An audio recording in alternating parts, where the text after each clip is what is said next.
Oh no! It looks like putting in the disc for this movie has caused my TV to sustain severe water damage. And now all of my footage looks like this. I guess people in other countries are just gonna have to be allowed to watch this video now. A children's story that can only be enjoyed by children is not a good children's story. I start this video off with that quote because growing up, I watched a lot of movies. Most of which were primarily aimed at, you guessed it, children. Now I'd say a good majority of those films have stuck to this philosophy, managing to be just as good now as when I first saw them way back when. In a few instances, I might say they're even better now than they were back then. Sadly, not every film from my childhood has been able to abide by this rule.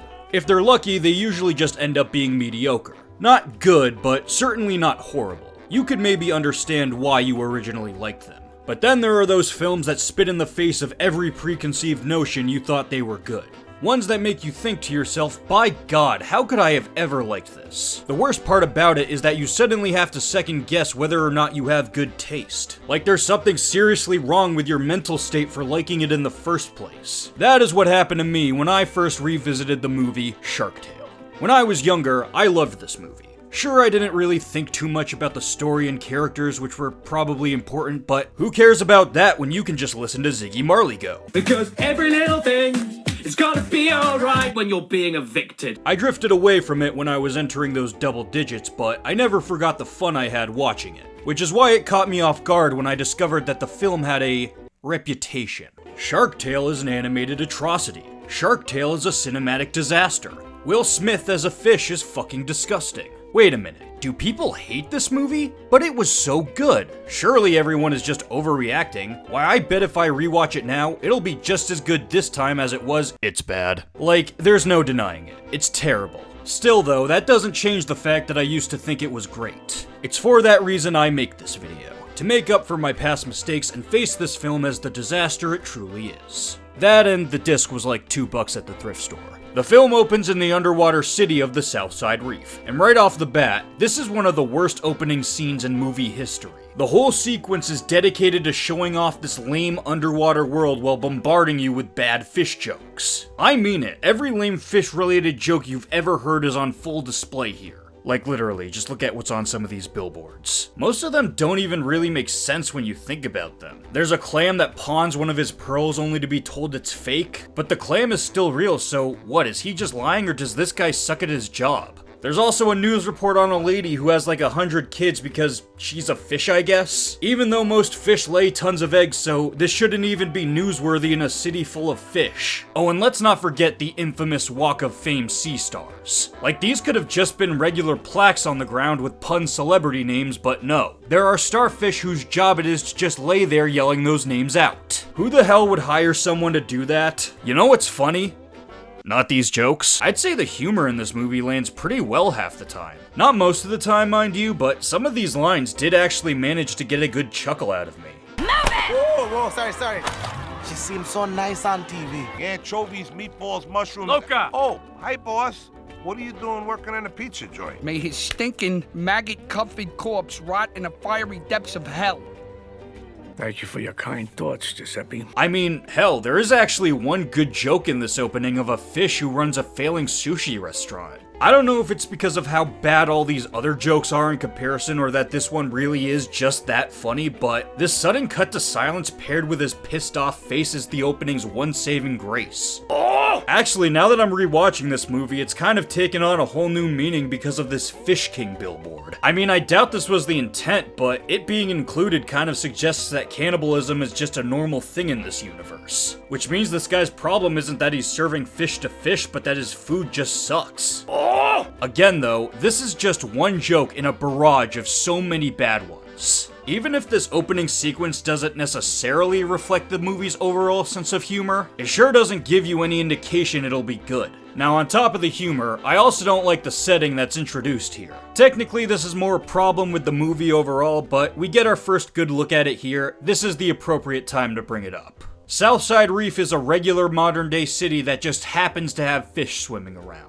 Tell me, why did they have to go such a boring route creating this underwater world? I mean, think of places like Bikini Bottom. It's also an underwater city, but everything there is built from miscellaneous objects and parts that you could imagine fell from passing boats. It's designed in a way that coincides with it being underwater. Here though, aside from the Titanic shark headquarters, even though realistically that thing should be split in half, all you get is New York with a bit of coral growing off things. The only instance where they go a bit further with this underwater city is having certain fish be stand-ins for cars. To which I have to ask, how does that even work? I can understand things like this tour bus fish or these dolphin cop cars because those are probably just regular tour guides and cops, but what the hell are these taxi fish supposed to be? What, do other fish just bite onto the side of them if they don't feel like swimming anywhere? Do the filmmakers know that's a type of mating behavior between certain species of fish?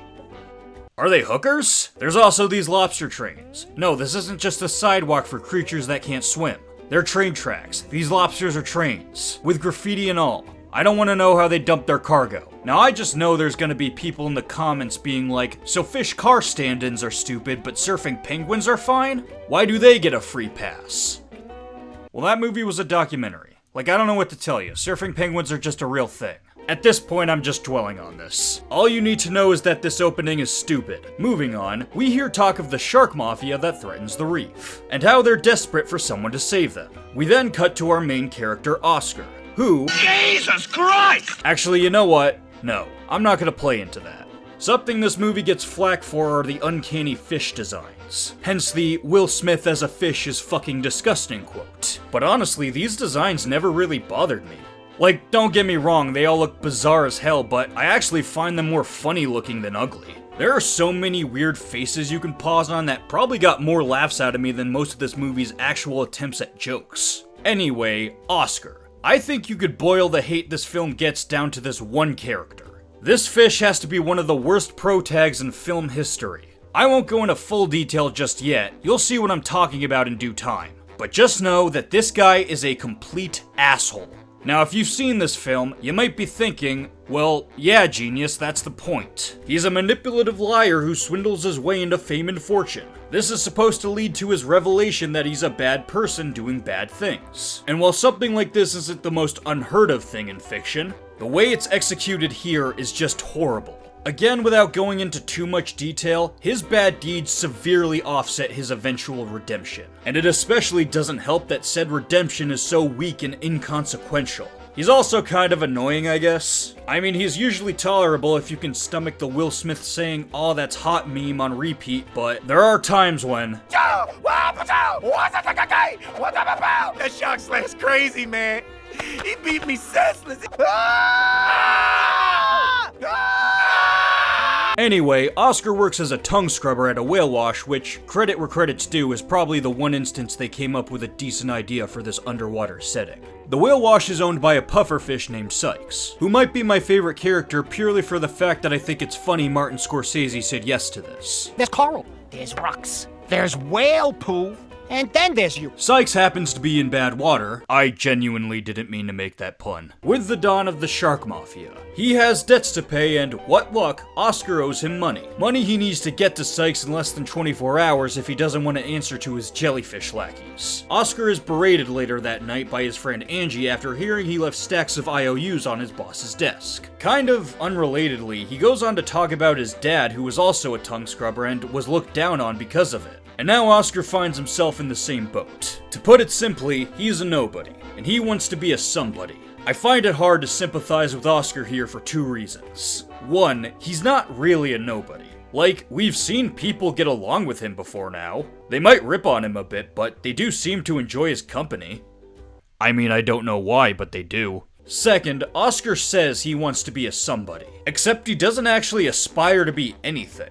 He just wants fame and fortune for its own sake. It's a shallow goal to have, and it just makes things like him taking his boss's money seem less like acts of desperation and more of greed. Angie, being Oscar's longtime friend, takes pity on him and offers to help him out of his situation by giving him her grandmother's pearl to pay his debts. While this is going on, the Don of the Shark Mafia is having dinner with his two sons, one of which being the second main character of the movie, Lenny. Now, Lenny's already been shown a few times, but I've been saving him until now because this is the first real scene with him. Like, I don't really know what him doing this added to the story. Lenny is definitely a much better main character than Oscar. But then again, it's not like there's really that much competition. He's not an irredeemable bastard like Oscar is. In fact, he's quite the opposite at first. He's an outcast within the shark mafia on account of him being a pacifist and a vegetarian. With that said, he also has some questionable motivations later on in the film that make him come off as kind of inconsiderate. Lenny also has a shrill voice that just makes me question the direction Jack Black was given. I'm on a diet,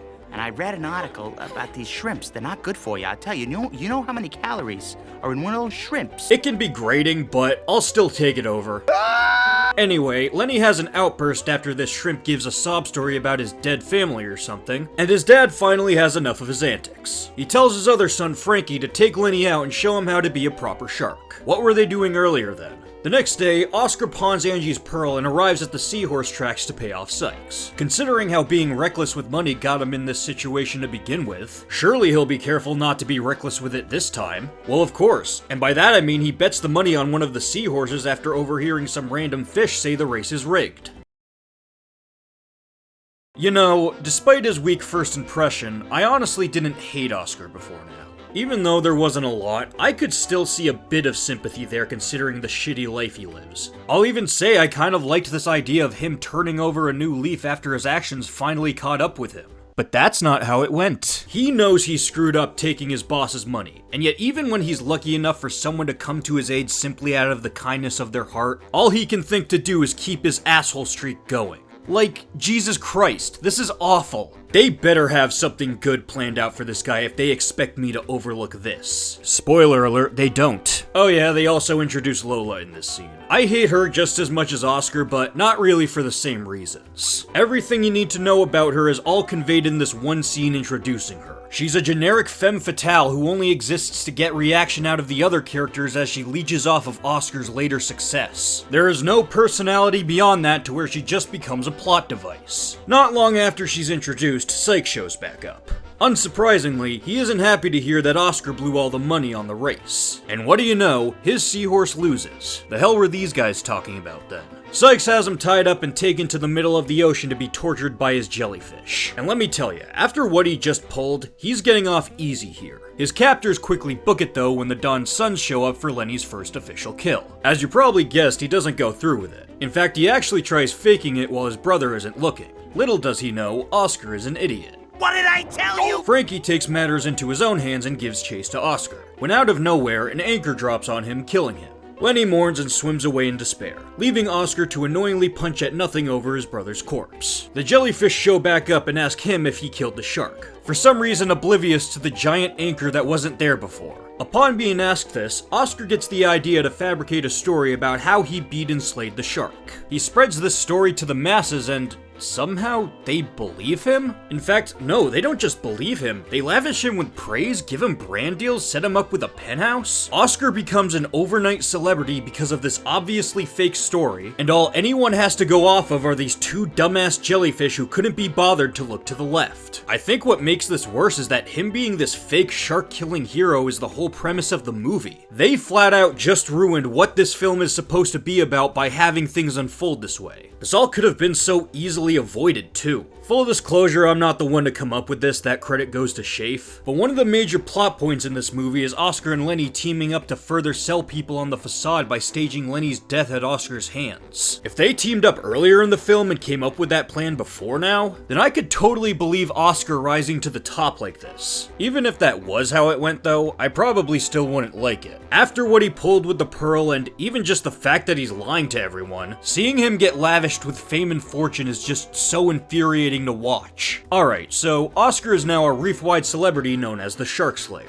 I will admit that despite how infuriating it is to see things work out so well for him, I do kind of like this one scene where he gives back Angie's pearl. I mean, considering how self-centered this guy is most of the time, you probably wouldn't expect him to remember to do that. I think it's one of the few scenes in this movie where I actually kind of liked Oscar. Although, come to think of it, does Angie know he bet the money? I assume no, because I doubt she'd want to be near him if she did. Is Oscar keeping that fact secret from her? You know what, I take it back, this scene sucks. You wanna know something else? While I was writing this, I discovered that in the tie-in game for this movie, Angie knows that Oscar bet the money and is rightfully pissed about it. Even the creators of licensed shovelware knew to call this movie out on its bullshit. During Oscar's housewarming party and Lola showing up to leech off of his newfound success, a random fish bursts in saying that sharks are roaming the reef. Of course, everyone looks to Oscar to save the day. This part where Oscar panics in front of everyone is just so cringeworthy. It just goes to show how stupid Oscar is for giving into this lie. What, did you forget this place is terrorized by sharks all the time? You should have known that people are now gonna expect you to help them on a regular basis. Oscar spies in on the sharks patrolling the reef, when he suddenly stumbles upon Lenny hiding from them. He finds out that Oscar took credit for the death of his brother, and tells him that if he doesn't set him up with a place to hide, he'll rat him out to everyone, including the shark mafia. Now this is what I was talking about earlier when I said Lenny had some questionable motivations. I wanted to assume that him not returning to the mob was just like a shame thing for letting his brother die, but even before now he finds out the other sharks want to bring him home and see him safe. He just wants to run away because they won't accept him the way he is. And it's the fact he decides to do it now that really rubs me the wrong way. Your brother is dead, your family is mourning, and now you're making it worse by letting them worry about you. And I know it's the mob, they're not really the good guys here, but Lenny sure seemed to care about them, at least his family. Like I said earlier, this just makes Lenny come off as inconsiderate. I think they tried to justify this with him spying in on his dad badmouthing him, but this shouldn't be a revelation that he doesn't belong. There was a whole scene earlier where he was berated for not eating other sea creatures. Him not being fit for this life should have dawned on him long ago. Oscar hides Lenny in the whale wash, where he casually drops that he's the Don's son, much to Oscar's dismay. He returns to his penthouse to console with Sykes, who's now put aside his gripes to be Oscar's manager, leeching off of his success. So basically Lola with an actual personality. Oscar wants to call it quits on being the shark slayer now that he knows that the shark he took credit for killing was the Don's son. Little does he know that Sykes is on the phone with the Don and is actively provoking him, putting an even bigger target on Oscar's head. Lola's also there, and it really just makes me wonder why they even needed her to show up earlier. Like, she did nothing in the scene before. I totally would have bought her just showing up while Oscar was out. But then again, she doesn't really do anything here either except tell Oscar not to call it quits and maybe unintentionally remind him to check in on Lenny. Oscar shows up back at the whale wash only to find Angie there, who's just uncovered the truth. You know, I didn't really go that much into her before now, and if I'm being serious for 1 second, Angie is my favorite character in this movie. She starts off having this secret crush on Oscar that slowly deteriorates into resentment over the course of the film, as first shown here by her calling him out for being a liar. She's a victim of his antics, and considering exactly who she has to put up with, she's got my support. Yeah, it's kinda dumb that she gets clingy when Oscar kisses Lola on TV later in the film, but you know how women are. At least she doesn't have her morals backwards like these two. Oscar tells Angie and Lenny that the shark mob is now out to get him, which again I have to emphasize how stupid he is for not foreseeing this. Oscar and Lenny devise a plan to stage a big showdown for everyone to witness, including the sharks. In doing so, the mob will have a false idea of who they're truly dealing with in Oscar, and Lenny will be presumed dead, allowing him to live a new life. This might be more of a nitpick, but this is the first time in the movie we actually see the reef terrorized by a shark. And even then, it's not real. Like, I guess you could accept the whole shark-fish hierarchy in this movie as them just saying it exists. I mean, that's already kind of a trope. But I don't know, am I the only one who thought it was weird they never showed sharks attacking the reef before now? Also, before you say that's what was going on in the opening, not really. Everyone was hiding, sure, but there was no full-on rampage. Like, I just feel like this is something you'd actually want to see before now. The two enact their fake battle. Oscar makes some really forced movie quotes. Are you not entertained? Do you not see their faces? And Lenny is thrown into the abyss below just in time for the other sharks to show up. Oscar and Lenny recoup back at the whale wash to celebrate. This is the other thing that kinda makes Lenny come off as inconsiderate. I mean, yeah, Oscar didn't actually kill his brother, but the fact that he's taking credit for it should rub Lenny the wrong way. At least enough not for these two to be so chummy. I mean, this guy was distraught over his brother's death. These two shouldn't be on very good terms if Oscar's using that fact to his advantage. It's not like this even matters that much though, as the scene of them bantering quickly devolves into Angie berating Oscar. Even with him now in the clear, Angie still calls him out for lying to everyone. She even confesses that she used to like him before he became the Shark Slayer. To her, he was a somebody, but not anymore. This exchange gets to Oscar, as we see him swim back to his penthouse sulking. I really want to like this scene. I mean, it's finally dawning on this guy how much of a bastard he is. It's what anyone watching this movie would have wanted to see, but, and again, without giving it away just yet, the whole thing becomes undermined by what's to come of him later. Back at his penthouse, Oscar breaks up with Lola, which I don't even think they had an official thing going until like a few hours ago, and she does not take it well. I guess Oscar also suddenly has feelings for Angie now because the next day, he goes to confess his love for her. He gets a call, however, telling him that the Sharks have kidnapped Angie, and that if he doesn't want anything bad to happen to her, he'll show up at a sit-down later that day. Now, Oscar does still keep the Shark Slayer facade going, but in all fairness, it is a bit more justified this time around since his friend's life is on the line. I've heard people say this should have been the point where he finally drops the act, but I honestly wouldn't blame him for not thinking everything would be fine if he just waltzed in saying he lied. I mean, I wouldn't blame him for thinking that. How it plays out is a whole different story. Oscar shows up at the meeting, along with Sykes, who now knows the truth, as well as Lenny disguised as a dolphin. Also, I know some of you are expecting it. I already made 2 blackface jokes on this channel. I don't want to push it. Angie is alive, but Oscar pretends he doesn't know her so as not to give in to the Sharks' demands. However, it's revealed that Lola is the one who tipped off the Sharks about Angie, so she's quick to call him out on his bluff. What's this? Are they gonna try making an actual character out of this lady? Well, it's about damn time. I can't wait to see what they do with her. This is her last scene in the movie. Oscar doubles down on his bluff by having Lenny swoop in and quote-unquote eat Angie.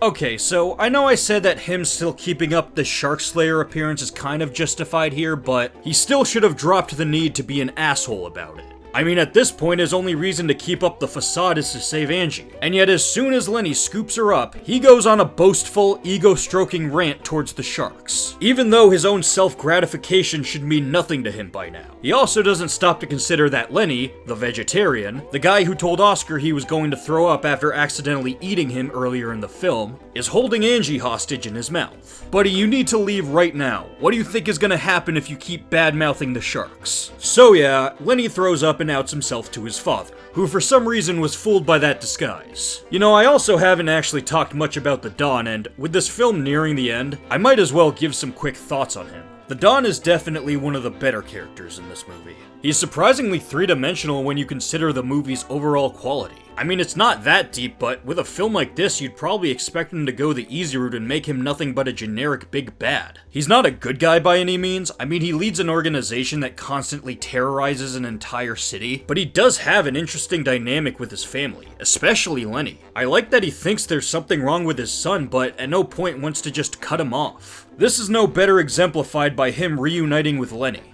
being both relieved to see him alive and yet appalled that he turned his back on the mob. Honestly, I actually kind of like this moment. I'd say the only thing holding the Don back in my eyes is a very drastic turnaround he has coming up. The Don, even though he now knows that Oscar didn't kill Lenny, is still under the assumption he killed Frankie, and now must have manipulated his other son into betraying his family.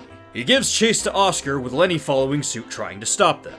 Oscar leads him to the whale wash where he manages to trap him in the equipment, with Lenny getting caught as well. Everybody there cheers Oscar on, but as he sees Angie swim away, he decides once and for all to give up the act. Oscar confesses to the Don that it was an anchor that killed Frankie, and Lenny adds on by saying he went to Oscar first. Oscar gives this whole speech telling the Don he should accept his son for who he is, and with tensions lowered, I guess he finds it in his heart to do exactly that. It's kind of a leap that the Don is persuaded by this one speech, but what's even more ridiculous is now that he and Oscar are on good terms, he suddenly decides that he'll stop terrorizing the reef. Yeah, this is the thing I was referring to that held the Don back from me.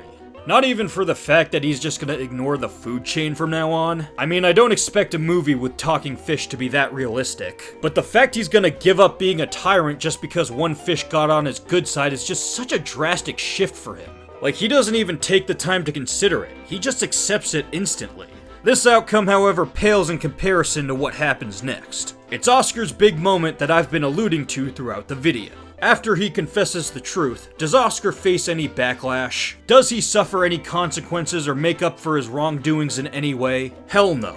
Not only does the public instantly forgive him, not only do they brush off what he did like it was nothing, I mean, get a load of this line. You've lost everything you lied so hard to achieve. Do you not hear what you're saying? But I guess Sykes decides to promote him to manager of the whale wash, ultimately rewarding him for his transgressions. Sure, he established peace between the fish and the sharks, which too doesn't even make sense considering they just forgive them for the countless of lives they must have ended. But even with that, you'd at least expect them to do some kind of community service or something before they start letting him off the hook. That's how this film should have ended. But no. Everything is fine and dandy between them as they dance the night away. It is the worst way this film could have ended and is the final nail in the coffin for what might be the worst film protagonist of all time. So that's Shark Tale for ya. Surprise, surprise, it isn't very good. Although at the risk of sounding like a contrarian, I'm not quite sure it lives up to its infamous reputation. It's a bad movie, but I think a lot of that really just revolves around this guy being an infuriating main character.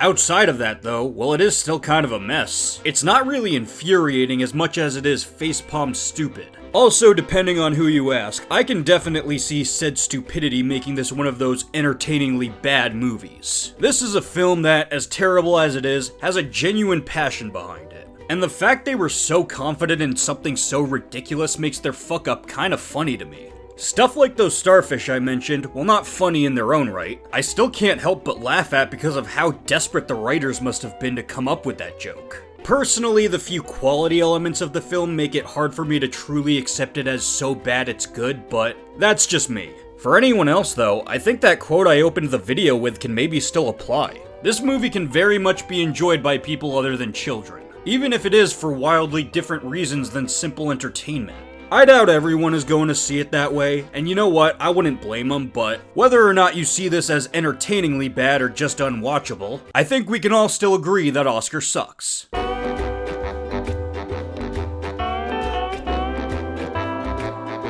If you enjoyed the video, then please subscribe, leave a like, check out the channel, and share it with your friends. Thanks for watching and have a great day. Take care.